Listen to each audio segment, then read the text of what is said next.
தொண்டர்களுக்கு ஏதாவது ஆகிவிடுமோ என்ற ஒரு பயம் தலைவர் அவர்களுக்கு வந்ததனாலேயே அந்த கூட்டம் என்பது மிக விரைவாக முடிக்கப்பட்டு விட்டது. அதாவது இவ்வளவு கோடிக்கணக்கான ரூபாய் செலவு செய்து நடக்கும் இந்த மாநாடு என்பது மிக சுருக்கமாக 3 மணி நேரம் கூட பேசக்கூடிய தலைவர் அவர்கள் 3 நிமிடத்தில் உரையை முடிக்கும் அளவுக்கு தொண்டர்களுக்கு எதுவும் ஆகிவிடக்கூடாது.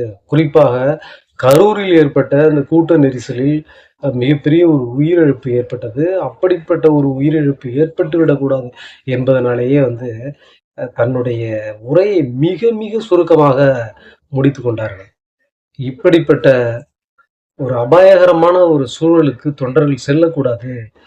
தலைவர் பதற்றம் அடைந்து பேச்சை இந்த அளவுக்கு முடிக்கும் அளவுக்கு தொண்டர்கள் செல்லக்கூடாது என்பதை நம்ம பேசுறோம். அதே நேரத்துல கூட்டத்தினுடைய ஆரம்பம் மிக விரைவாக ஆரம்பிக்கப்படுகிறது. அதாவது ஒரு 12 மணி அளவில், அதாவது மதியம் 12 மணி அளவில் ஆரம்பிக்கும் கூட்டம் என்று சொன்னதனால் கூட்டம் முன்கூட்டியே ஆரம்பிக்கப்படும் என்று சொல்லும்பொழுது கூட்டம் கட்டுக்கடங்காத கூட்டம் சென்று விட்டது. ஆனாலும் அந்த நடைமேடையில், அதாவது அந்த ரேம்பாக்கு செல்லக்கூடிய அந்த மேடைகளில், நடைமேடைகளில் மக்கள் ஏறிவிட்டார்கள், தொண்டர்கள் ஏறிவிட்டார்கள். அதனுடைய விளைவாக தலைவர் அவர்கள் பதற்றம் அடையக்கூடிய ஒரு சூழலுக்கு சென்று விடுகிறார். எனவே அந்த உரையை மிக விரைவாக முடித்துக் கொள்கிறார்கள். இதுல நாம தொண்டர்களுக்கு சின்ன ஒரு வேண்டுகோள். உயிரையே வைத்துக் கொண்டிருக்கும் தொண்டர்கள்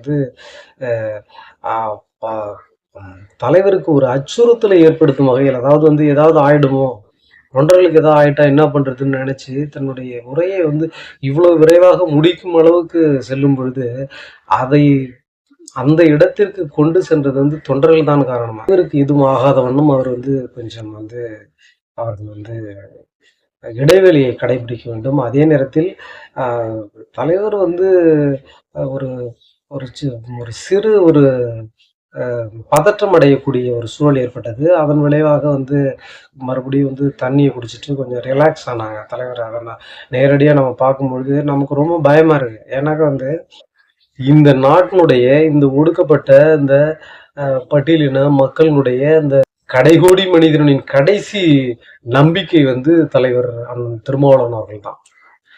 அவங்க இன்னும் பல்லாயிரம் வருடம் நல்லா இருக்கணும் அப்படிங்கிற ஒரு ஆசை எல்லாருக்கும் இருக்கு. தொண்டர்களுக்கு மிக அதிகமாக இருக்கு. அது மிகப்பெரிய